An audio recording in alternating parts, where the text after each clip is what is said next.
Jadi kita sudah membahas predestinasi ini dan memang ada dua pendapat ya tentang predestinasi single atau double. Ada yang setuju single, ada yang setuju double. Ya. Tapi di antara single dan double ada nggak ya? Saya tidak single dan saya tidak double. Untuk apa? Triple. Triple. Ya, boleh juga triple itu. Jadi kalau keselamatan kan single atau double. Kalau triple itu berarti segala sesuatu termasuk keselamatan, termasuk bukan keselamatan, yaitu sudah di dalam penetapan Allah. Triple itu ya. Tapi itu tidak ada. Maksudnya tidak pernah dibahas istilah triple itu di dalam teologi. Tidak pernah dibahas. Oke, kita sudah membahas topik ini. Saya ulangi sebentar secara sekilas. Poin-poin saja saya sebut. Jadi yang pertama, segala sesuatu termasuk terjadinya dosa ada di dalam kedaulatan dan penetapan Allah yang sempurna. Meskipun kejadian itu adalah hal yang melanggar hukum Allah. Tapi hal yang melanggar hukum Allah ini pun di dalam penetapan Allah. Jadi tidak ada satupun kejadian yang bisa terjadi di luar penetapan Allah. Enggak ada. Kalau ada berarti yaitu Allah kebobolan atau Allah kecolongan atau Allah khilaf atau Allah tidak waspada atau Allah terkejut, kaget karena di luar perhitungan Allah, bisa terjadi sesuatu yang di luar perhitungan Allah. Ya, itu pasti semuanya tidak mungkin dan itu sudah kita bahas. Oke, yang kedua. Dari sudut pandang manusia, nampaknya dosa dan standar hukum Allah adalah sangat bertolak belakang. Ya, maksudnya dosa itu pasti bertentangan dengan hukum Allah, kan? Ya, memang betul. Memang Alkitab menyatakan juga bahwa dosa manusia itu pelanggaran terhadap hukum Allah. Tapi lalu kita seringkali mengembangkan konsep ini dengan kalau gitu Allah itu udah nggak mau sama sekali menyentuh dosa. Sekali lagi, Allah sama sekali tidak mau menyentuh dosa. Tapi kesimpulan ini salah. Ya, saya sudah nyatakan kan dalam beberapa minggu yang lalu bahwa ternyata meskipun manusia sudah jatuh dalam dosa, Allah masih menghampiri manusia yang berdosa.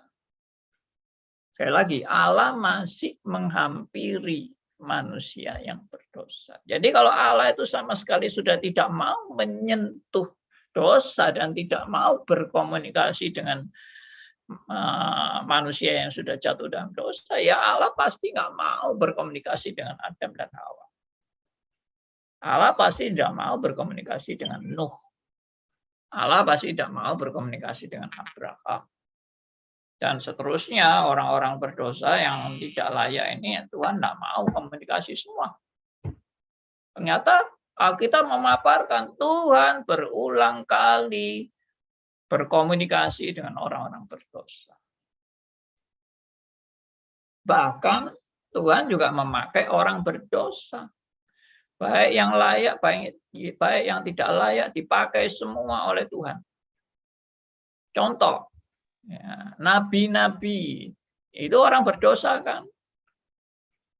Apa ada yang layak nabi itu di hadapan Allah? Enggak ada yang layak. Semua nabi kalau ketemu Tuhan selalu merasa dirinya sangat berdosa dan sangat tidak layak. Jadi enggak ada yang layak di hadapan Allah. Tapi ada yang bahkan bukan orang yang mau menurut Tuhan, orang yang bahkan tidak mau menurut Tuhan dan memberontak kepada Allah, itu pun juga Allah mau berkomunikasi dan bahkan memakai orang-orang jahat itu atau orang-orang kafir itu untuk jadi alat penggenap rencana Allah. Bahkan yang lebih parah lagi dari itu adalah Allah mau memakai setan untuk menjadi alat dalam rangka menggenapi rencananya yang agung dan mulia. Tuhan mau pakai setan. Itu Alkitab yang menyaksikan loh ya, itu bukan saya. Saudara kalau anggap ini gila, ya berarti Alkitab kan mengajarkan kegilaan-kegilaan. Kalau tidak percaya, lihat aja di Alkitab. Anda kalau tidak pernah belajar Alkitab, ya Anda anggap itu gila. Tapi kalau Anda betul-betul belajar Alkitab, ternyata Allah pun menggunakan setan dan menggunakan orang-orang jahat untuk menggenapi rencananya yang agung dan mulia. Kalau nanti tidak percaya, ada yang masih mau tanya ayatnya, nanti saya tunjukkan. Ya. Jadi saya ngomong ini bukan tidak ada ayatnya. Nanti saudara pikir, mana ayatnya Pak? Mana ayatnya? Oh Bapak ini hanya berteori sendiri. Ini tidak pernah ada di Alkitab. Jangan nuduh-nuduh dulu sebelum belajar baik-baik. Ya. Oke, ketiga. Kejatuhan manusia dalam dosa.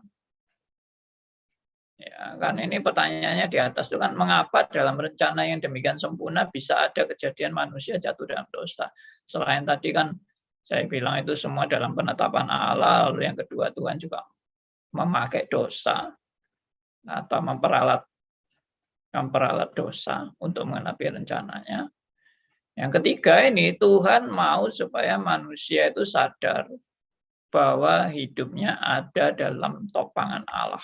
Melalui adanya dosa itu manusia sadar dia amat sangat bergantung kepada Allah. Tentunya orang yang sadar ini adalah orang-orang yang disadarkan Tuhan, diinsyafkan Tuhan oleh Roh Kudus, bukan karena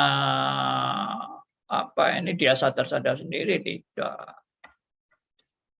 Ya, tidak semua orang sadar bahwa dirinya benar-benar ada dalam topangan Tuhan. Banyak orang yang sombong dan merasa bahkan tidak perlu Tuhan dan merasa bisa mandiri tanpa Tuhan. Banyak. Tapi kalau Tuhan mau membuat orang itu bertekuk lutut, Tuhan bisa menghancurkan hidupnya sampai dia bertekuk lutut di hadapan Tuhan. Sampai dia menyerah dan angkat tangan dan bilang, Tuhan, aku memang tidak mampu. Tidak mampu apa-apa tanpa Tuhan menopang hidupku. Betul. Tuhan kalau membuat orang bertekuk lutut itu nggak sulit. Ya contoh paling jelas itu Rasul Paulus itu yang dulunya Saulus. Sombongnya bukan main. Waduh, mau jadi pahlawannya Tuhan. Waduh, mau membela Tuhan dengan membunuh murid-murid Kristus. Tapi Tuhan mau buat Saulus ini bertekuk lutut. Langsung kasih sinar. Langsung geblak. Jatuh. Langsung bertekuk lutut. Langsung menyembah Tuhan. Siapakah engkau Tuhan? Itu salah satu contoh. Tuhan kalau mau membuat orang mau bertekuk lutut, gampang sekali. Ya, siapa saudara ini yang mau gaya-gaya nantang Tuhan? Ya kan? Mau merasa hebat. Tuhan kasih selentik sedikit aja sudah. Sudah tidak berkutik. Nah, jadi kalau kita mengerti presupposisi ini, Anda misalnya membaca Yakub bergulat dengan Allah. Wah, itu malaikat Tuhan itu yang adalah Tuhan Yesus sendiri. Ditafsirkan memang itu Tuhan Yesus. Yakub bergulat dan memegang dengan erat ya malaikat itu sehingga tidak bisa lepas. Lah, emangnya Yakub itu sehebat apa sih kok sampai bisa membuat Tuhan itu kalah? Jadi saya tidak pernah melihat bahwa itu menunjukkan saking hebatnya Yakub sampai malaikatnya kalah. Wah, itu ya tafsiran bagi saya ngaco itu. Kelihatannya fenomenanya seperti itu. Tapi Tuhan tuh kalau mau ngalahkan Yakub gampang sekali. Buktinya apa? Sekali pukul, kluk, langsung pincang Yakubnya. Nah, itu baru kakinya yang dipukul, belum kepalanya. Kalau kepalanya jadi apa itu? Yakub itu ya. Makanya jangan saudara ambil kesimpulan, wah usaha manusia bisa mengalahkan kuasa Tuhan. Wah, itu kesimpulan dari mana? Itu kesimpulan ngaco, ngawur. Dan tidak alkitabiah sama sekali. Oke, jadi Tuhan tuh memang mau saudara dan saya belajar, hidup kita ini nggak ada apa-apanya. Ya, siapa sih yang merasa besar? Saudara nggak tahu, saudara dan saya ini kecil sekali. Ya, dibandingkan dunia yang besar. Dan saudara tahu nggak, dunia kita ini kecil sekali dibandingkan dengan seluruh luasnya galaksi kita. Ya, ini kita kan berada di dalam galaksi apa itu namanya kita ini. Ya. Tapi dunia yang kecil ini akan lebih kecil lagi dibandingkan galaksi-galaksi, seluruh galaksi yang tidak terhitung di alam semesta ini, sehingga tidak kelihatan sama sekali bumi kita. Saudara pernah nggak lihat itu video tentang planet-planet dan menuju kepada luar angkasa dan menuju kepada galaksi-galaksi? Ya sudah, nggak kelihatan apa-apa. Bumi kita ini sudah lebih kecil dari butir debu, ya, atau apa itu partikel-partikel yang terbang di ruangan kita ini. Kita bisa lihat partikel yang terbang di ruangan kita ini. Kalau ada sinar matahari masuk di ruang yang gelap, kita lihat, waduh, banyak debu-debu berterbangan. Apa itu ya, bukan debu tapi partikel-partikel yang berterbangan. Itu bisa kita lihat. Bumi kita lebih kecil dari itu karena tidak terlihat sama sekali. Anda kok merasa Anda begitu besar? Ya, kita ini apa? Dalam topangan Tuhan. Kalau Tuhan tidak menopang, habis. Bumi kita ini dalam topangan Tuhan. Kalau tidak, Tuhan tidak topang, bagaimana seandainya alam semesta ini kemudian berbenturan dan semua apa ini siklus-siklus dari peredaran planet ini semua kacau balau bertabrakan, habis sudah. Saudara mau di mana? Dan saudara mau lari kemana? Nggak bisa. Orang kena tsunami aja sudah langsung KO. Baru tsunami. Belum kalau planet kita berbenturan dengan meteor aja sudah.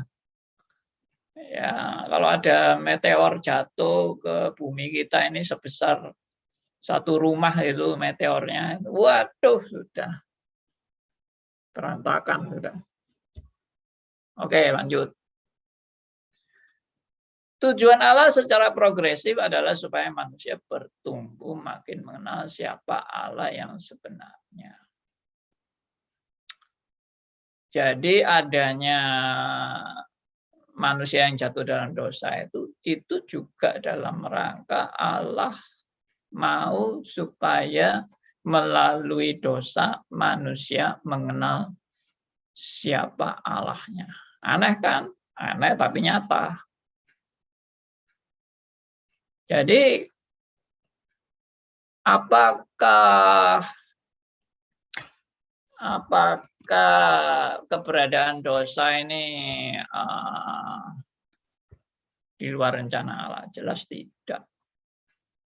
Keberadaan dosa ini ada dalam rencana Allah, karena melalui dosa manusia makin mengenal Allah yang sebenarnya.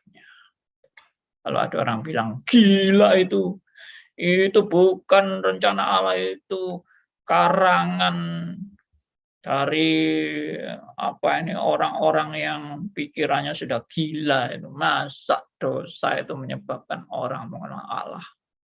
Loh, bagaimana?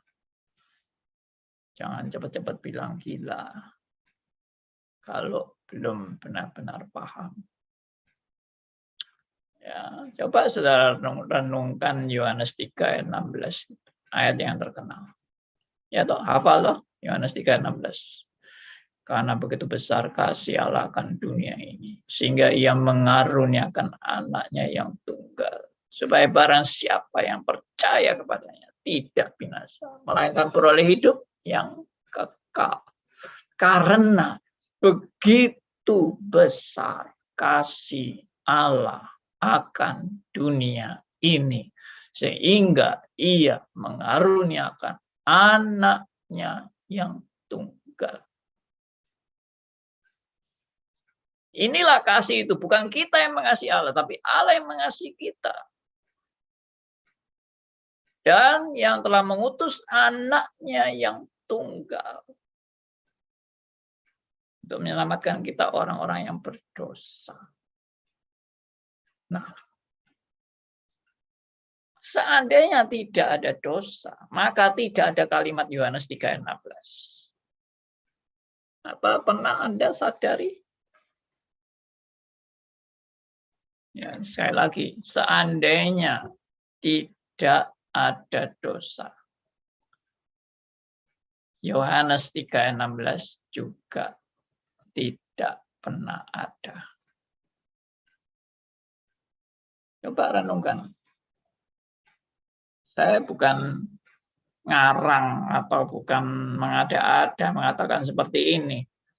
Pernah tidak Anda merenungkan seandainya tidak ada dosa, tidak pernah ada Yohanes 3 ayat 16. Kenapa? Ya kalau tidak ada dosa ya tidak mungkin kan Tuhan Yesus diutus ke dunia untuk disalib. Kan tidak mungkin. Ini semua sudah di dalam penetapan Allah yang sempurna, dan dalam rangka Allah mau memperkenalkan siapa Allah yang begitu mengasihi manusia. Melalui apa? Melalui manusia jatuh dalam dosa. Definisi kasih, saya sudah beberapa kali menegaskan kebenaran ini. Definisi kasih itu adalah selalu berkaitan dengan Tuhan mengutus anaknya yang tunggal. Ya memang ada definisi-definisi kasih yang lain, seperti Rasul Paulus membuat definisi kasih di 1 Korintus pasal 13, kasih itu tidak cemburu, ya kasih itu sabar dan sebagainya. Itu mungkin esensi atau aspek-aspek dari kasih, ya aspek-aspek dari kasih. Tapi kalau definisi kasih itu selalu berkaitan dengan Allah mengutus anaknya tunggal. Nah, kalau mau tahu itu kita baca dari 1 Yohanes 4 ayat 9 sampai 10. Ini sudah beberapa kali saya share ini. Ya, tapi nggak apa-apa, kita baca lagi. Ada teman yang mau bacakan, silakan 1 Yohanes 4 ayat 9 sampai 10. Saya bacakan, Pak. Silakan, Pak Hendarto. 1 Yohanes 4 ayat 9 sampai 10.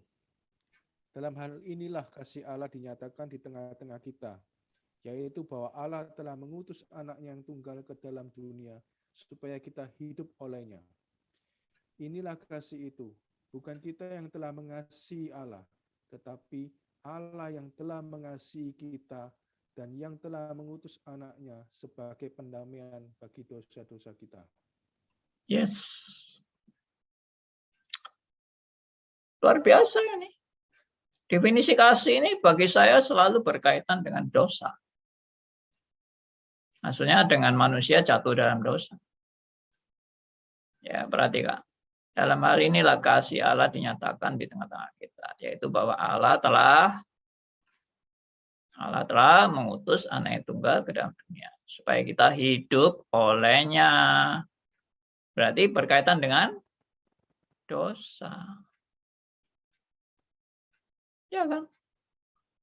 Kalau ini tidak berkaitan dengan dosa, bagaimana apa perlu kita hidup? Dan apa perlu Allah mengutus anak yang tunggal? Kalau tidak ada dosa. Nggak mungkin. Ini justru karena berkaitan dengan dosa.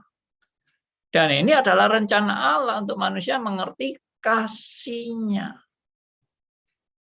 Perhatikan ayat 10. Inilah kasih itu. Bukan kita yang telah mengasihi Allah. Ya, tetapi Allah yang telah mengasihi kita dan yang telah mengutus anaknya sebagai pendamaian bagi dosa-dosa kita. Jadi kembali lagi, kasih Allah berkaitan dengan dosa. Mungkin saudara jarang ini dengar kebenaran ini bahwa kasih Allah selalu berkaitan dengan dosa. Kalau nggak ada dosa, manusia nggak akan lebih sempurna mengenal kasih Allah. Nggak akan. Ya karena apa? Ya karena ini skenario Tuhan. Loh, kalau begitu Tuhan tuh sengaja ya menyatakan dosa. Ya memang. Siapa yang bilang nggak sengaja? Justru kalau tidak sengaja itu yang membingungkan. Berarti ada kesalahan di dalam desain Allah. Ada kesalahan dalam rancangan Allah. Kalau itu tidak dengan sengaja. Iya toh. Ya, coba renungkan baik-baik. Saya ini mengatakan seperti ini ya, saya sendiri juga bergumul, saudara. Benar. Saya bisa men-sharingkan ini karena Tuhan itu betul-betul membimbing saya dalam pergumulan saya untuk bisa menjadi orang reform. Karena tanpa Tuhan membimbing saya, ya saya tersesat pasti sudah. Saya menyimpulkan hal-hal yang ngawur. Ya, coba saudara teliti deh, apa yang saya katakan ini, itu alkitabiah apa enggak. Kalau saya bilang tadi, kasih selalu berkaitan dengan dosa. Tuhan justru menghadirkan dosa supaya orang makin mengenal siapa Allah yang begitu mengasihi manusia. Ya, makanya saya juga pernah bilang gini, kalau seandainya Adam dan Hawa tidak pernah jatuh dalam dosa, mereka tidak akan mengenal betapa besar kasih Allah sehingga mengorbankan anaknya yang tunggal. Tidak ada itu di dalam kamus mereka. Ya toh, kalau Adam dan Hawa tidak jatuh dalam dosa, bagi mereka definisi kasih apa? Oh ya puji Tuhan, Allah sudah menciptakan saya sekarang bisa senang di Taman Eden ini, saya bersukaria, saya bisa dapat buah-buah banyak, gratis, nggak usah bayar, saya menikmati udaranya segar, ya enak, damai di dalam kasih Allah. Hanya itu aja, titik. Tapi tidak pernah Adam dan Hawa seperti yang tadi saya ungkapkan, mendengar suatu berita karena begitu besar kasih Allah. Sehingga dia mengaruniakan anaknya yang tunggal. Ya, untuk membayar dosa manusia. Upah dosa yaitu maut. Menggantikan manusia yang seharusnya dihukum. Oh, ini adalah kasih yang luar biasa. Ini tidak akan dimengerti oleh Adam dan Hawa kalau dia tidak pernah jatuh dalam dosa. Ya, ini semua adalah suatu kenyataan yang benar, yang memang dari Alkitab. Saya ngomong ini kan dari Alkitab. Emangnya saudara pikir kalau Adam dan Hawa tidak jatuh dalam dosa, dia akan mengenal kasih Allah yang mengorbankan anak yang tunggal? Ya buat apa wong nggak ada dosa? Dan tidak akan Tuhan mengutus anak yang tunggal kalau tidak ada dosa. Nah, ini suatu hal yang seharusnya menjadi puji Tuhan. Gitu ya kan? Puji Tuhan, saya boleh mengenal kasih-Nya yang luar biasa. Kalau kita mau teliti lebih dalam, oh ternyata ada rancangan Allah. Ya, di dalam manusia jatuh dalam dosa, ada rancangan Allah yang luar biasa, agung dan mulia. Lalu yang kedua ya, saudara, kalau tidak ada dosa, Adam dan Hawa atau manusia ini semuanya tidak akan pernah menyadari betapa hidupku sangat tidak layak di hadapan Allah. Enggak akan itu menyadari itu. Bagaimana Tuhan caranya membuat manusia sadar kamu sebagai ciptaan itu sebetulnya sama sekali tidak layak. Kamu sebagai ciptaan itu sebetulnya apa? Mendapat suatu privilege, ya, suatu hal yang sangat istimewa kalau Tuhan mau mengasihi Anda itu. Karena kamu sangat tidak layak. Nah, itu tidak akan dialami. Saya baik kok, saya orang baik, saya sudah diciptakan dalam keadaan baik, saya ini pantas di hadapan Tuhan saya. Saya orang baik. Saya orang pantas. Saya orang layak. Nah, bagaimana manusia menyadari ketidaklayakan? Bagaimana manusia menyadari anugerah yang luar biasa? Bagaimana manusia menyadari bahwa ini adalah hak istimewa saya boleh mendapatkan kasih-Nya. Tidak ada lain kecuali dikasih dosa. Ya benar ini. Kapan manusia menyadari dirinya tidak layak di hadapan Allah? Satu hal, kalau dia sadar dirinya berdosa.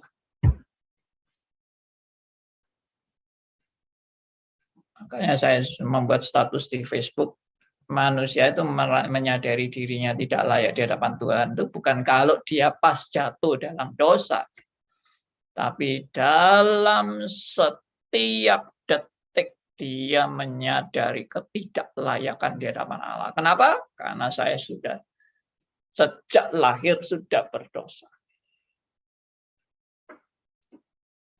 Jangan waktu jatuh dalam dosa baru sadar tidak layak. Tapi kalau tidak jatuh, aku layak.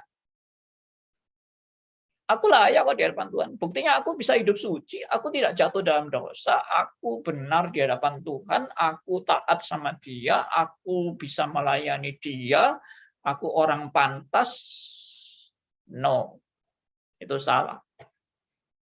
Tuhan justru mau menyatakan kepada saudara dan saya, tiap detik kita tidak layak di hadapan Allah. Kenapa? Karena aku tiap detik ya berdosa di hadapan Tuhan. Aku lahir dalam kandungan aja sudah berdosa. Kapan aku bisa tidak dosa sama sekali? Tidak pernah. Ya, ini kalau belajar manusia dan dosa. Kapan Anda dan saya benar-benar tidak berdosa di hadapan Allah. Tidak pernah. Ini kalau bicara soal de facto ya. Kalau bicara soal de jure ya kita sudah dibayar lunas oleh Kristus. Itu de jure-nya. De facto-nya saudara dan saya. Nggak pernah benar-benar suci. 100%. Tidak ada cacatnya. Tidak ada kekurangannya. Sempurna. Tanpa kelemahan, tanpa kekurangan, tanpa egois, omong kosong. Biarpun pendeta hebat di dunia ini siapapun, tetap manusia berdosa yang tidak layak di hadapan Allah. Nah, ini satu pernyataan Alkitab, bukan saya, Alkitab. Saya hanya meneruskan saja kesaksian Alkitab. Oke. Ya. Jadi dosa itu ada dalam rancangan Allah. Jangan bilang itu gila. Gila itu orang yang bilang dosa dalam rancangan Allah. Gila itu. Ya. Saya maklumlah dengan orang-orang seperti itu karena mungkin kasihnya terlalu besar. Atau kesuciannya terlalu suci. Sampai nggak pernah bisa melihat Alkitab di mana Allah pun menghampiri orang berdosa. Ya, itu kesaksian Alkitab. Manusia yang begitu berdosa dan begitu kotor. Tuhan menghampiri manusia yang berdosa dan tidak layak. Oke? Saya harap ini semua boleh jadi berkat untuk Anda. Berikut. Jadi Tuhan punya tujuan supaya kita makin progresif. Secara progresif kita makin mengenal siapa Allah yang sebenarnya melalui kejatuhan, melalui dosa. Ya, memang bukan hanya dosa aja, seluruh aspek memang. Tapi kan kita sedang bicara tentang gimana kok bisa ada dosa dalam rancangan Allah yang sempurna. Bagaimana bisa ada dosa? Nah, itu jawabannya. Ya, oke. Saudara pikir ini kebetulan dosa itu muncul di luar rencana Allah, atau kesalahan dalam rancangan Allah, atau kebobolan, atau Allah yang tidak sempurna dalam rancangannya. Jelas itu tidak mungkin. Justru tambah salah. Oke, yang kelima. Semua hukum dan tindakan penghukuman Allah juga dalam rangka supaya manusia bertumbuh makin mengenal Allah dan rencananya bagi umat manusia, serta supaya manusia sadar kepada siapa mereka seharusnya percaya dan menyembah. Ya, ini kelanjutannya. Ya, bagaimana melalui dosa ada penghukuman. Melalui dosa ada didikan. Melalui dosa ada hajaran. Ya kan?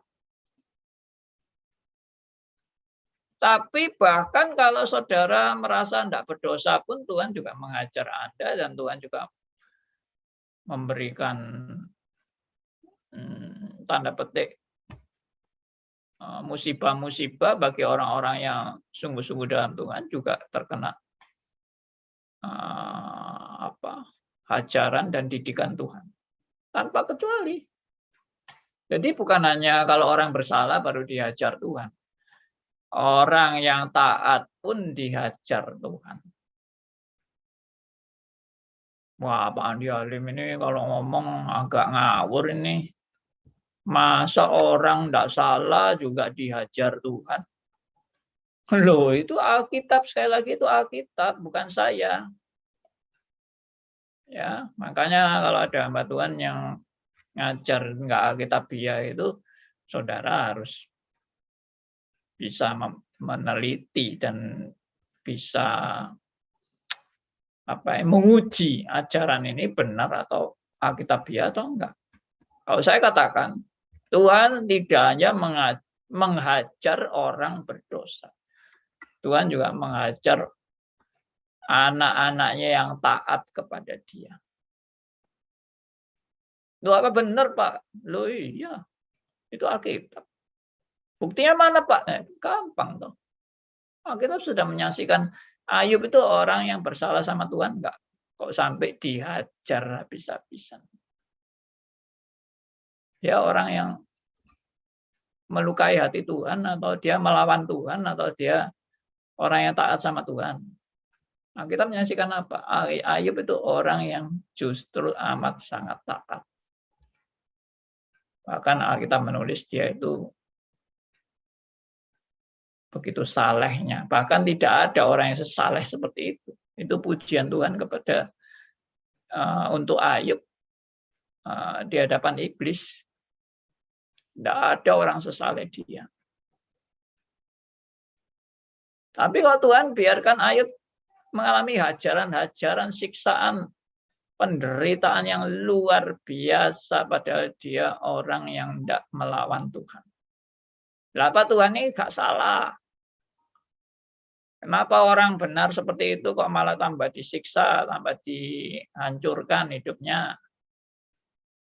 Nah, jawabannya apa? Jawabannya ya tadi, supaya setiap orang itu bertumbuh makin mengenal Allah dan rencananya bagi manusia.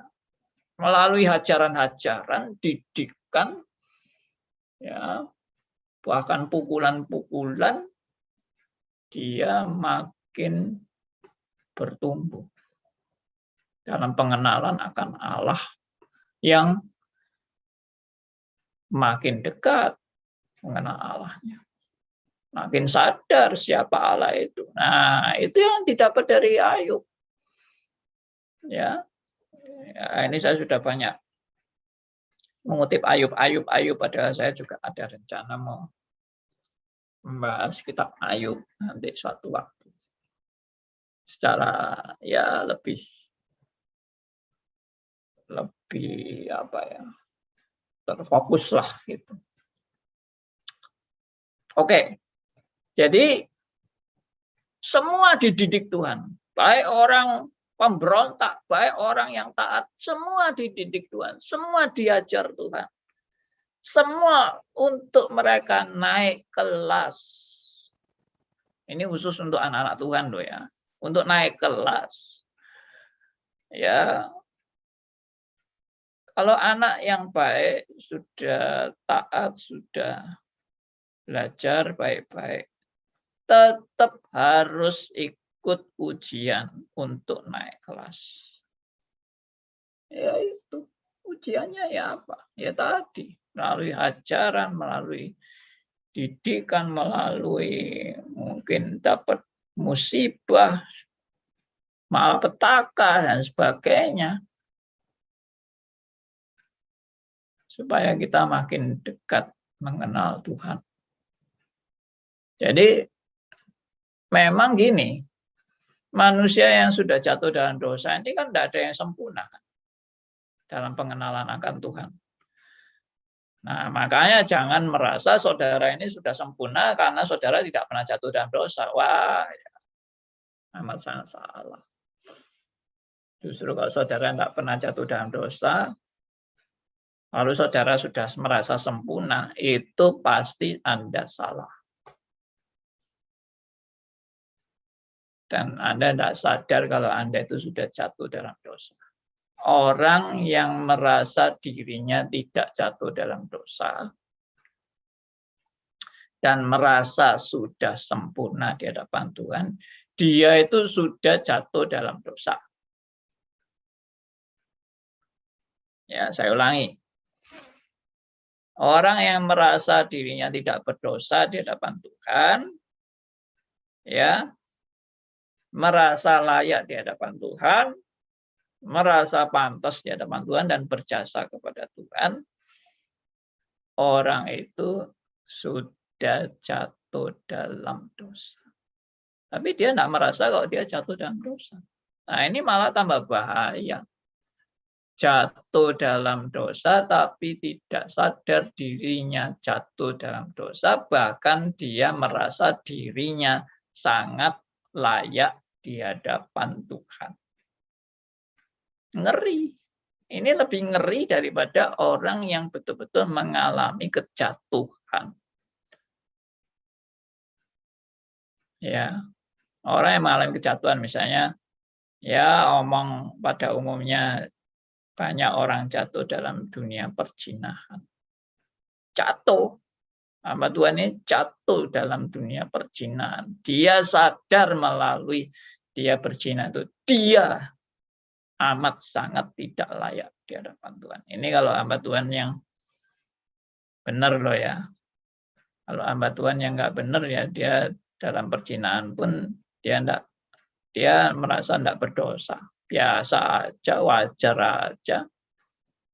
Ya pastilah ini bukan orang anak Tuhan. Masa dalam perzinahan merasa wajar-wajar aja.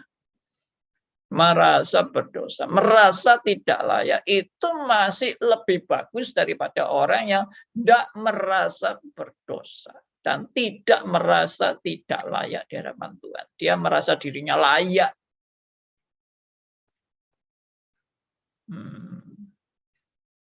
Tapi saya yakin kalau dia betul-betul anak Tuhan, Tuhan akan hajar orang yang merasa dirinya layak di hadapan Tuhan. Tuhan hajar sampai dia sadar betapa tidak layak dirinya.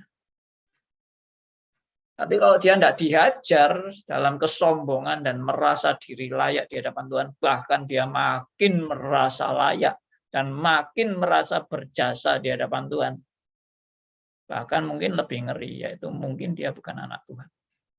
Karena tidak pernah dipukul dan tidak pernah dihajar. Kita berkata,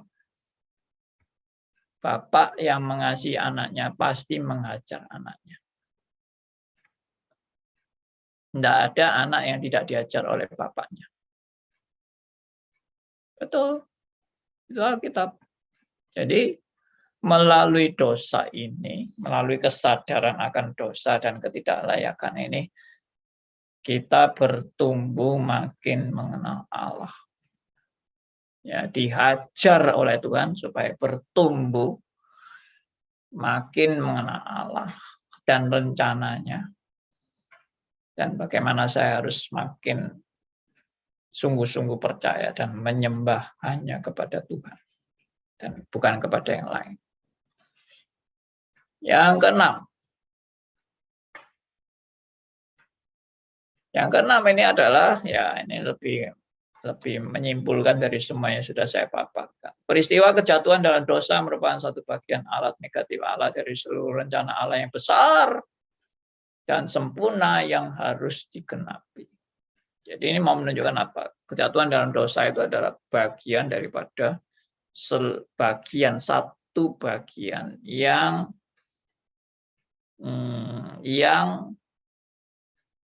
dari rencana Allah yang secara keseluruhan dan sangat sempurna dan sangat besar, sangat mulia. Di dalam rancangan Allah yang sangat besar dan sangat mulia ini, ada satu bagian, yaitu dosa ditetapkan Tuhan di dalamnya. Jadi dosa itu bukan di luar rancangan Tuhan atau kekeliruan dalam rancangan Tuhan atau kesalahperhitungan dalam rancangan Tuhan. Tidak. Ada dalam rancangan Tuhan untuk menggenapi seluruh rencananya yang besar, mulia, dan sempurna. Wah, ini luar biasa sekali. Kita justru bersyukur. Bukan bersyukur, "Hore, aku berdosa, aku bersyukur." Bukan. Tapi boleh melihat bahwa semua kejadian tidak ada yang kebetulan. Ada rencana yang begitu luar biasa. Dan ini merupakan rahasia Allah. Oke. Jarak makin lama makin jelas bahwa dosa memang ada dalam rencana Tuhan. Ini kalau saudara sudah paham ini, saudara pasti tidak ragu-ragu lagi. Mau single atau double. Ya kan? Sekarang ketujuh. Ya, ini sudah saya ungkapkan tadi. Melalui masuknya dosa, manusia makin mengenal betapa luar biasanya kasih karunia Allah yang berkelimpahan itu. Jadi Tuhan itu mau menunjukkan kasih-Nya yang luar biasa dan berkelimpahan itu mau supaya makin jelas dan makin nampak. Melalui apa? Adanya dosa. Ya, saya pernah kasih ilustrasi kan. Kalau satu kelas itu isinya semua orang jenius. Satu kelas itu. Semua anaknya jenius semua. Tidak ada yang tidak jenius. Tidak ada yang bodoh. Semua jenius. Sama. Jeniusnya juga sama. Akhirnya apa? Kelas itu kesimpulannya apa? Biasa-biasa aja. Yang jenius pun menjadi biasa di kelas itu. Karena semua sama. Sak gurunya pun juga jenius. Jadi jenius itu hanya rata-rata. Tidak ada yang istimewa dari semua yang jenius. Ya ini cuma logika aja ya, satu logika yang kita memang tetap tidak bisa mengerti 100% dari cara berpikir Allah. Tapi kalau logika ini kita sedikit saja bisa menangkap, oh mungkin ini juga kira-kira maksud Allah, meskipun tidak persis. Jadi kalau di kelas itu ada orang yang tidak jenius, dan ada orang yang istilahnya ya bodoh lah gitu, bodoh. Lalu ya lebih pintar sedikit dari yang bodoh. Ya ada yang lebih pintar lagi. Ya ada yang jenius sekali. Wah, baru yang jenius itu dilihat luar biasa. Betul kan? Nah kalau sama-sama semua sama jeniusnya, ya gitu. Gua juga bisa. Gampang. Wih, lihat dia tuh kelihatannya hebat. Loh, gua aja juga bisa mikir kayak gitu. Dalam 1 menit saya bisa selesaikan soalnya. Nggak ada yang istimewa. Dan bagaimana cara Tuhan mau membuat mata manusia melihat bahwa kasih Allah begitu istimewa, luar biasa. Bagaimana Tuhan membuka mata saudara sampai bisa melihat kasih Tuhan yang begitu istimewa. Jawabannya Roma 11 ayat 32. Itu yang saya sudah paparkan PR untuk Anda membaca. Coba sekarang dibaca Roma 11 ayat 32. Silakan. Pak mau baca silakan. Ya, saya coba baca, Pak. Silakan, Pak Darmius. Ya. Roma 11 ayat 32. Iya. Sebab Allah telah mengurung semua orang dalam ketidaktaatan supaya ia dapat menunjukkan kemurahannya atas mereka semua. Iya. Wah, ini jadi kesengajaan ya, Pak ya? Oh, iya. Kesengajaan Allah ini, Pak. Lah iya, dari tadi kan saya ngomong bahwa ini bukan kebetulan. Iya. Ini sulit dimengerti ayat ini, betul, Pak. baru malam ini, Pak, dimengerti. Iya. Allah telah mengurung semua orang dalam ketidaktaatan supaya ia dapat menunjukkan kemurahannya atas mereka semua. Nah, itu yang dari tadi saya katakan kan, Allah itu sengaja untuk merancang terjadinya kejatuhan atau dosa. Untuk dia bisa menunjukkan kemurahannya atau sebagainya. Kalau enggak, manusia bagaimana tahu kasih Allah yang sampai mengorbankan anaknya yang tunggal itu bagaimana? Manusia bisa tahu itu. Ya. Jadi ayat-ayat seperti ini yang sering orang justru tidak mau tahu ayat ini atau bahkan menghindari untuk membaca ayat ini. Karena tidak bisa jawab atau tidak bisa mengerti runtut berpikirnya seperti yang saya tadi paparkan. Tapi kalau menangkap runtut berpikir ini, justru ayat ini menyatakan dan meneguhkan prinsip-prinsip yang tadi saya sudah jelaskan. Ya. Coba baca lagi dari Galatia 3 ayat 22. Ya, Galatia 3 ayat 22. Silakan, ada yang mau bacakan?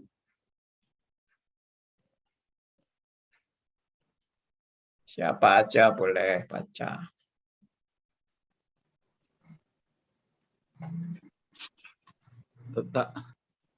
Silakan. Ayat 22. Ya. Tetapi kitab suci telah mengurung segala sesuatu di bawah kekuasaan dosa, supaya oleh karena iman dalam Yesus Kristus, janji itu diberikan kepada mereka yang percaya. Yes. Kitab suci telah mengurung segala sesuatu di bawah kekuasaan dosa. Supaya oleh karena iman dalam Yesus Kristus, janji itu diberikan kepada mereka yang percaya. Saya juga sudah berulang kali mengatakan bahwa terjadinya dosa ini karena ada rancangan Allah yang menjadi fokus, ya, atau yang menjadi yang paling pusat dari seluruh rencana Allah. Apa yang paling pusat dari seluruh rencana Allah? Ada yang mau menyatakan? Salib Kristus. Yes, salib Kristus. Amin. Itulah rancangan daripada pusat daripada seluruh rancangan Allah adalah salib Kristus. Nah, kalau tidak ada dosa, ya salib Kristus itu mau jadi apa? Mau buat apa kalau nggak ada dosa? Jadi sebetulnya bukan hanya dosa, lalu Allah pengangguran dengan mengadakan dosa. Enggak. Itu karena ada pusat dari seluruh rancangan Allah, yaitu salib Kristus. Berarti salib dengan dosa juga kaitannya sangat erat. Tidak mungkin ada salib tanpa dosa. Dan tidak mungkin ada dosa tanpa salib. Karena ini sudah satu paket dalam rancangan Allah yang sempurna. Anda mau bilang salib itu kebetulan? Ya enggak dong, masa salib itu kebetulan? Salib itu pusat rancangan Allah, bukan kebetulan. Kalau saudara menegaskan bahwa salib itu pusat rancangan Allah dan bukan kebetulan, maka dosa pun bukan kebetulan. Kalau saudara bilang dosa kebetulan, berarti salib Kristus termasuk dalam kebetulan. Karena dosa itu kebetulan. Ya, biarlah ini menjadi berkat bagi kita semua. Ini memang berat. Pikiran ini berat, dan beberapa rekan juga meresponi saya kalau belajar predestinasi ini saya perlu berulang-ulang mempelajarinya. Oh iya, saya aja mengumulkan ini 7 tahun kok. 7 tahun saya baru bisa terbuka terhadap kebenaran-kebenaran seperti ini. Dan makin lama makin terbuka. Sampai hari ini juga makin terbuka. Kalau ada teman-teman saya yang bilang, wah Pak Andi ini sekarang beda sama yang dulu. Ya, saya menyadari memang. Karena saya juga menyadari betapa Tuhan memimpin hidup saya untuk makin mengerti kebenaran demi kebenaran yang jadi pergumulan dalam hidup saya. Makanya saya mau sharingkan dalam kelompok ini. Ini bukan saya ngawur dan bukan saya teori-teori saya sendiri yang amburadul, yang semau gue. Tidak, saudara lihat aja dari karang-karangan teolog reform yang lain. Tidak ada satupun teolog reform yang menolak bahwa Allah menetapkan dosa. Tidak ada. Kecuali dia bukan reform. Kalau dia bukan reform, ya dia menolak kalau Allah menetapkan dosa, itu dia tolak. Tapi kalau dia reform yang benar, bukan reform abal-abal, pasti mengaminkan bahwa dosa itu dalam penetapan Allah. Bukan kebetulan dan bukan di luar rancangan Allah. Oke, yang ke-8. Ini sudah saya tadi paparkan. Tanpa dosa manusia tidak akan mengenal apa arti Yohanes 3:16 dan 1 Yohanes 4 ayat 10 sudah saya jelaskan tadi. Oke, saya berhenti sampai di sini.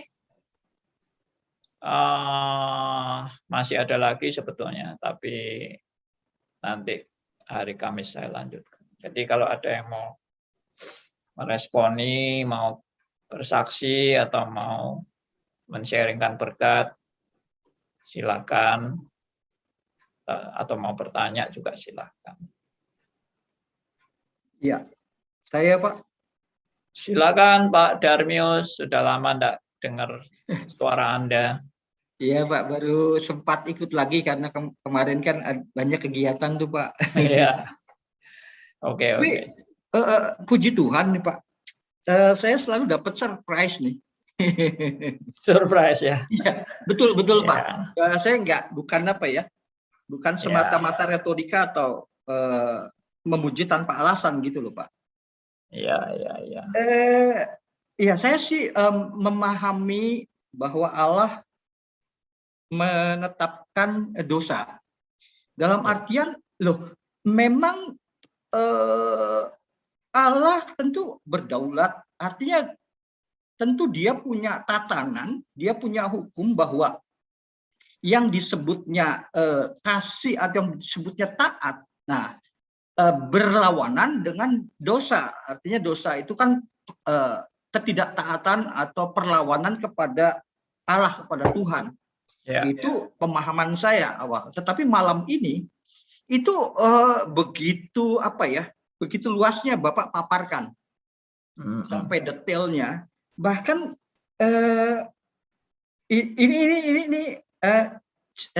saya minta tanggapan dari Bapak. Kira-kira terkait dengan dosa dan kasih, tadi disebutkan adalah kasih berkaitan dengan dosa. Iya. Itu jelas ayatnya tadi di 1 Yohanes 4 ayat ke-10 ya Pak. 9 dan 10. Kasih dikaitkan dengan dosa.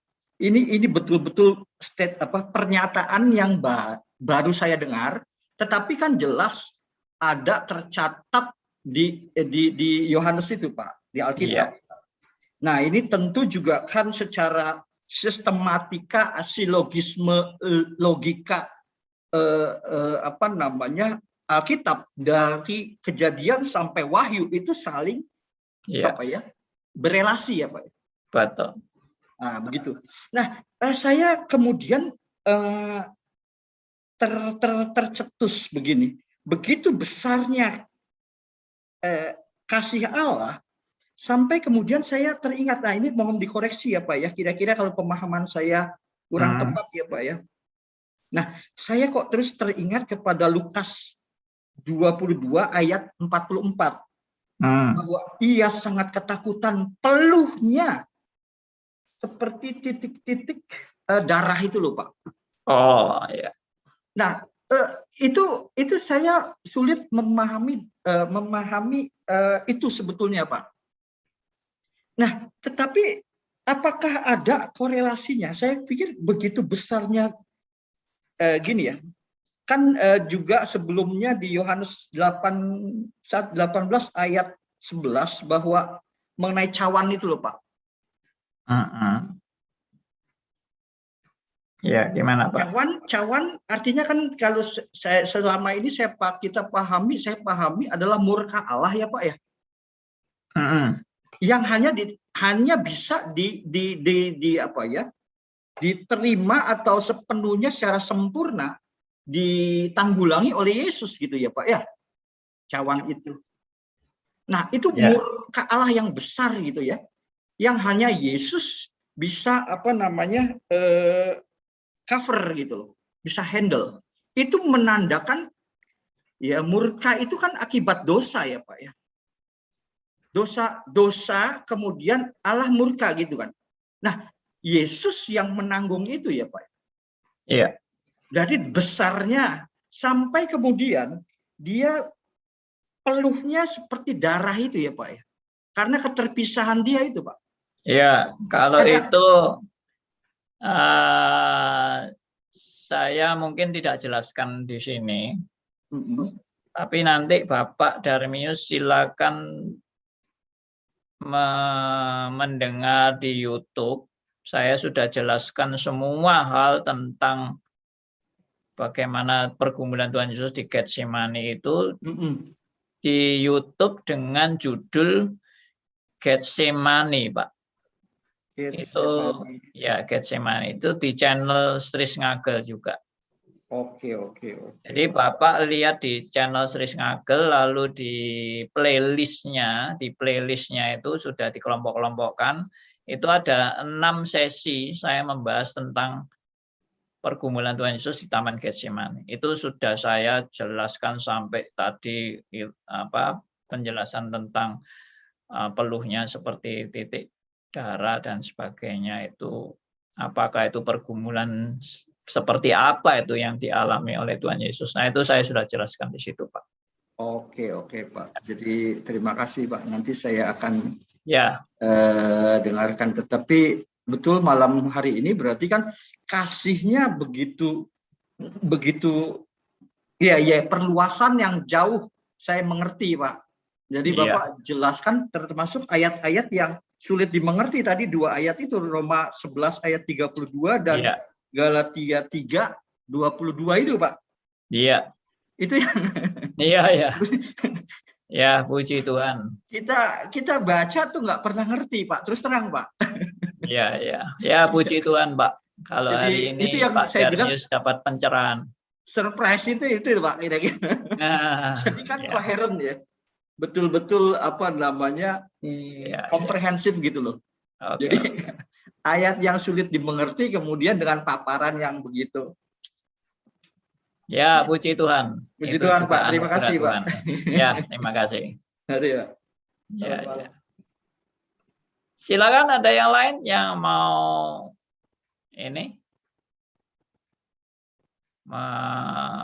bertanya atau menanggapi atau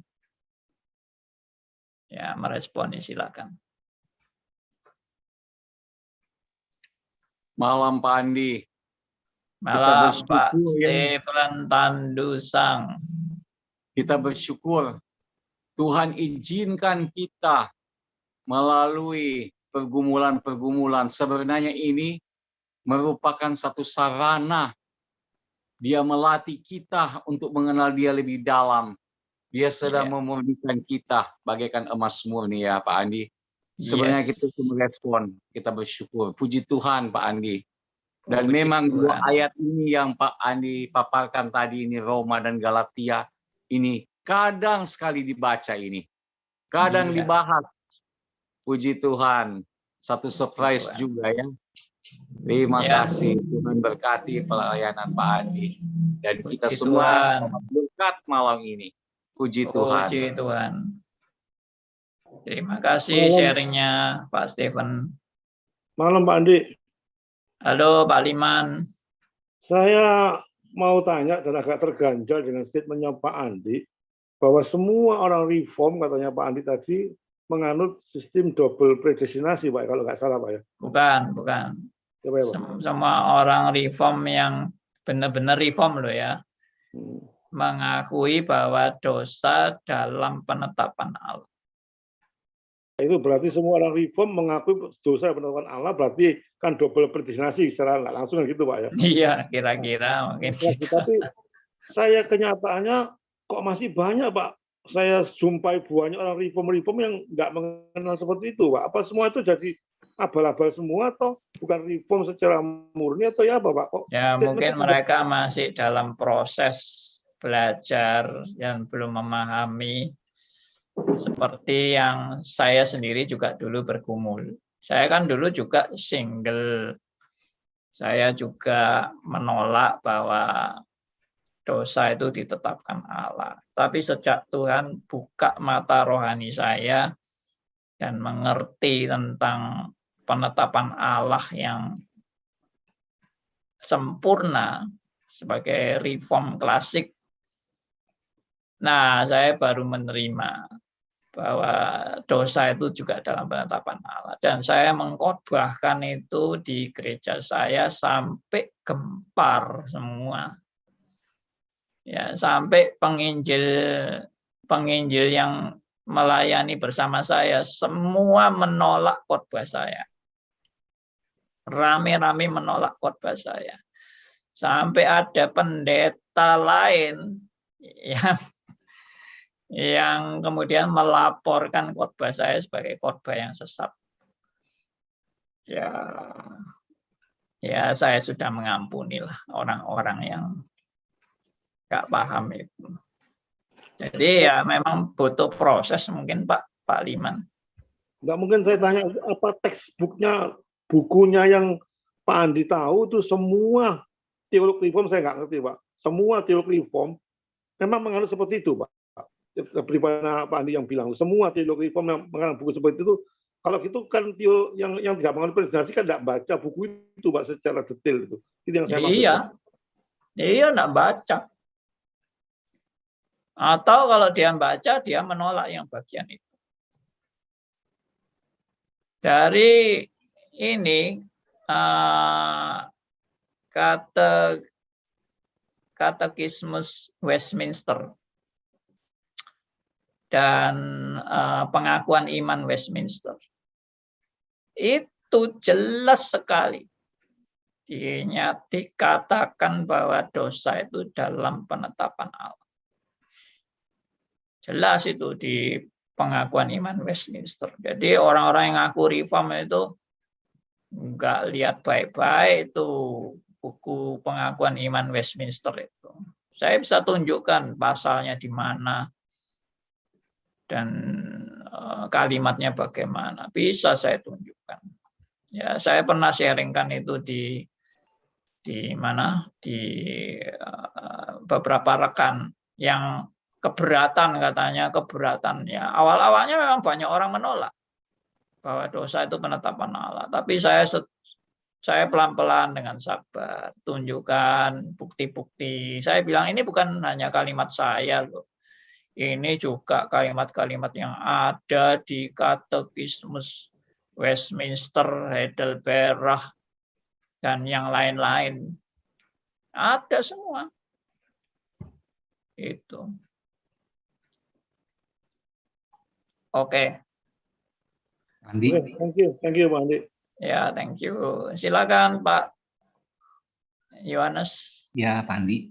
Kalau tadi ada setelah Pak Andi mengkhotbahkan di jemaat Gempar, kemudian ada vikarisnya juga kaget gitu, terus ada yang menyampaikan keluar gitu. Tentunya mungkin nyampe juga ke GRI pusat kali Pak. Nah itu mungkin jadi clear kali Pak. Apa sampai ke pusat juga atau bagaimana? Iya, memang sampai ke pusat. Iya, tapi biarin aja. Bagi saya enggak masalah. Tentunya dari pusat tentu ada klarifikasi. Oh itu benar, gitu kan? Atau dibiarkan aja begitu Pak? Enggak ada satu pernyataan resmi. Enggak ada. Karena itu dianggap perkara kecil aja. Oh.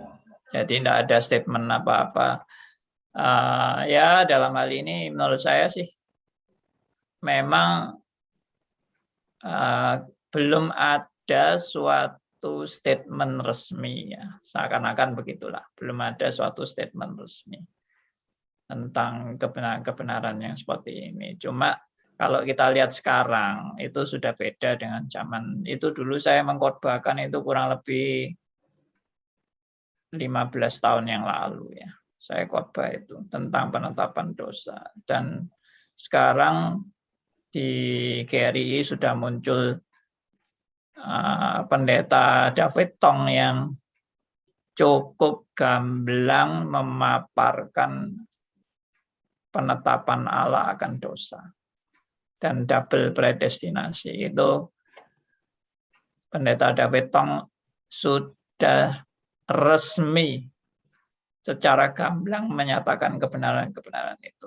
Yang lain juga ada beberapa pendeta yang menyatakan itu juga ada, tapi tidak sampai berani istilahnya main tabrak gitu loh.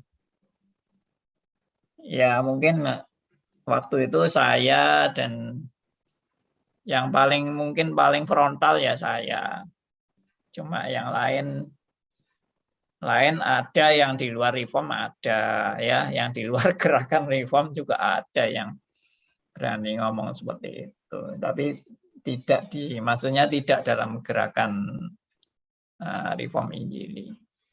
Tapi sekarang pendeta David Tong sudah secara gamblang terbuka dan betul-betul beberapa kali dia menyatakan bahwa kalau orang memang ngaku reform harus double predestinasi. Itu sudah, berarti itu sudah resmi, sudah nggak ada yang berani menolak. Waktu zaman saya dulu, wow, saya malah dikata-katai sesat apa segala macam. Tapi ya semua mungkin butuh proses itu yang seperti tadi saya bilang. Oke. Iya Pak, kita sharing lagi Pak. Mungkin saya perlu ini. Oke. Kok kayaknya sepertinya makin memperkuat ya satu ayat begini loh Pak. Yang Yohanes 1 ayat 10 itu loh Pak. Sampai 12 ya saya bacakan ya Pak. Iya silakan Pak. Ia telah ada di dalam dunia dan dunia dijadikan olehnya. Tetapi dunia tidak mengenalnya. Iya. Nah, berarti tidak mengenalnya ini kan berarti karena dosa ya Pak ya. Kan begitu. Iya, Pak. Ia datang kepada milik kepunyaannya, tetapi orang-orang kepunyaannya tidak menerimanya karena dosa berarti kan Pak ya. Iya. Tetapi semua orang yang menerimanya diberi kuasa supaya menjadi anak-anaknya. Nah, berarti tanpa kuasa itu karena kita kan total defeatri ya Pak ya. Mati total ya Pak ya. Iya. Berarti tanpa kuasa daripadanya yang diberikan daripadanya, kita tidak bisa menjadi anak-anak Allah. Kira-kira begitu ya Pak ya? Benar. Jadi semakin apa ya? Ya itu tadi yang saya bilang pasal-pasal yang tadinya tidak kuat, tetapi malam ini kok jadi seolah-olah menjadi pasal itu menjadi Lengkap. menjadi mantap, terkait gitu, koheren gitu loh Pak, integrated gitu loh. Ya, Kira-kira begitu ya Pak ya. betul. Wah, mantap Pak. Jadi beberapa ayat yang tadinya artinya begini, yang saya bahkan nggak tahu itu sama sekali, itu Roma 11:32 dan Galatia 3:22 itu sangat sulit kita mengerti Pak. Iya, Pak. Ya. Dan Yohanes ini Yohanes 1 ini 10-12 ini ya Pak ya. Iya. Wah, luar biasa ini Pak. Ya, puji Tuhan. Terima kasih puji Tuhan Pak, banyak sekali. Ya, syukur pada Tuhan. Terima kasih Pak. Ayo, Pak Andi. Ya, Pak Yohanes. Yang Yohanes 1 ayat 10 ini, Pak. Dunia dijadikan olehnya, tapi dunia tidak mengenalnya. Karena dunia kan sebagian dombanya, tapi sebagian kan bukan dombanya, ya tentu tidak mengenal dia, Pak. Betul.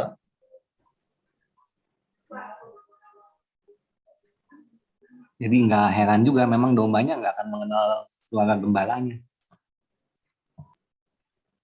Ya, karena semua masih buta rohani, Pak.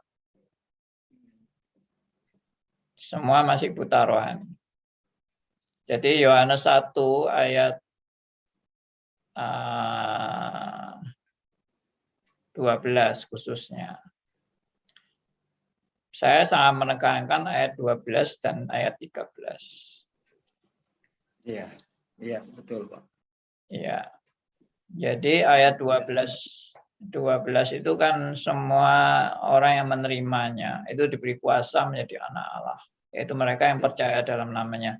Siapa yang percaya dalam namanya? Orang-orang yang diperanakan dari darah atau dari daging. Bukan pula secara manusia, bukan pula secara jasmani oleh keinginan seorang laki-laki, melainkan dari Allah. Nah, ini menunjukkan bahwa orang-orang yang sudah ditetapkan Tuhan untuk diselamatkan, yaitu orang-orang pilihan Allah, yang yaitu mereka yang lahir dari Allah, itulah yang ditetapkan untuk percaya dalam namanya. Jadi kita bisa percaya dalam namanya itu juga karena anugerahnya semata-mata.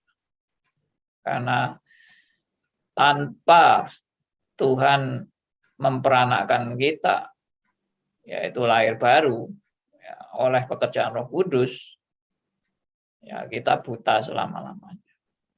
Dan kita tidak akan pernah menerima anaknya yang tunggal. Itu. Oke. Kalau tadi yang Pak Darmius katakan, itu saya juga menyatakan Yohanes 3:16 itu juga berkaitan dengan dosa. Ya, selama ini saya renung-renungkan tadi itu. Saya kan tadi katakan, kalau Adam dan Hawa tidak jatuh dalam dosa, maka tidak pernah ada ayat Yohanes 3:16 ini. Tidak pernah ada. Berarti ayat ini nggak mungkin muncul kalau tidak ada dosa. Berarti dosa itu harus ada untuk ayat ini tergenapi. Iya. Ya, dan ini luar biasa sekali. Bagaimana orang sampai bisa mengenal kasih Tuhan yang amat sangat besar, sampai mengaruniakan anak yang tunggal. Itu enggak pernah bisa didapatkan kalau enggak ada dosa. Enggak akan bisa dipahami kalau manusia enggak pernah jatuh dalam dosa. Oke. Ya, jadi saya sih perhatikan begini Pak, kalau sebagian ada beberapa yang mungkin menolak Allah menetapkan dosa, yang saya tangkap sih beberapa mereka memahami bahwa Allah menetapkan dosa, berarti Allah yang penyebab primer daripada kejahatan, itu yang dipahami tanpa kemudian ya kalau seperti ini kan jelas diuraikan ya Pak ya ayatnya, khususnya di Roma 11:32 dan Galatia 3:22 itu Pak. Iya. Dan sebetulnya di Yohanes itu kan Yohanes 1:10 sampai 12 bahkan 13 itu memang kan sebetulnya rangkuman semacam inti daripada pembukaan ya Pak ya, prolog yang kuat ya Pak ya. Yang di mana Pak? Yang Yohanes 1 tadi, Yohanes Oh iya. 1 Yohanes 1 ayat 10 sampai 12 itu kan, 13 bahkan gitu kan. Nah itu kan kalau sebetulnya dari ya saya juga baru terus kontak ya, jadi artinya berelasi itu tadi dengan Bapak sebutkan Yohanes 1:10 sampai 12 itu kemudian terkait erat dengan Roma 11:32, Galatia 3:22. Saya kira gitu Pak. Jadi opini apa ya, logika dan opini tanpa kemudian memang, nah itu logika dan opini yang kemudian bahwa Allah menetapkan dosa, kemudian Allah dianggap juga sebagai penyebab primer daripada dosa. Nah itu kan pendapat yang bertentangan dengan natur Allah yang kasih gitu kan Pak. Iya. Yang Allah Maha Kuasa, yang Maha Kudus, sebetulnya kan seperti itu ya Pak ya. Iya, betul. Nah, kira-kira gitu Pak. Oke. Pak Darnius, apa maksudmu penyumbang primer? Apa maksudmu penyumbang primer di sini? Penyebab primer itu maksudnya penyebab utama Bu. Jadi gini. Maksudmu first Allah, cause? Maksudnya first sebentar. cause ini ya? Karena kita biasa dengan Pak Andi itu maksudnya first cause. Boleh disebutkan begitu penyebab first cause atau kemudian penyebab primer gitu. Iya. Mungkin istilah saya penyebab Saya primer. kira sama. Penyebab primer istilah saya. Kalau Ibu mengartikan first cause ya oke saja sih. Iya, karena ada memang, second cause juga. Ya. Saya sependapat sih istilah itu Bu, dengan pemahaman yang sama saya kira ya. Oke, makasih. Oke, saudara, sudah jam 9 lebih. Tidak terasa. Kita sudah hampir mendekati tuntas membahas mengenai predestinasi single atau double. Jadi saya sebetulnya tidak perlu menyimpulkan, Anda sendiri sudah bisa menyimpulkan sendiri tentang predestinasi ini single or double. Ya, kiranya ini semua boleh jadi berkat. Hari Kamis nanti mungkin pada kesimpulan yang final, semoga Kamis ini bisa selesai. Kalau belum selesai lagi ya diteruskan sampai Senin lagi. Ya, ini memang membahas seperti ini. Saya bersyukur sekali ya, Tuhan itu membuka pengertian demi pengertian, wawasan demi wawasan, dan semua makin meneguhkan kita betapa rancangan Tuhan itu yang luar biasa, dan memang tidak ada kesalahan dalam rancangan Tuhan. Semua begitu sempurna, dan semua berjalan seturut dengan kehendaknya. Ya, kita bersyukur untuk anugerahnya yang luar biasa ini. Dan saya minta yang pimpin doa itu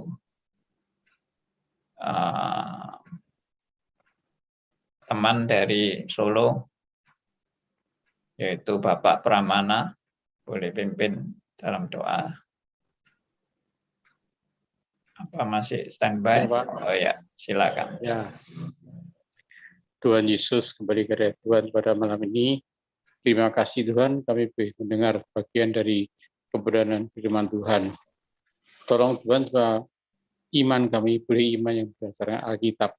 Dan supaya kami boleh makin hari makin mengerti dengan jelas siapa Yesus yang kami percaya itu.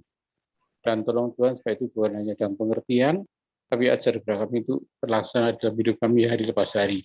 Dan kami boleh menjadi saksi Tuhan di mana kami ada. Terima kasih Tuhan, berkati Pak Andi dan keluarganya, berkati anak-anaknya, supaya semua Tuhan dimuliakan dan melalui rumah tangga mereka. Suasana surga nyata dan Tuhan nampak di sana. Di dalam Tuhan Yesus Kristus berdoa. Amin.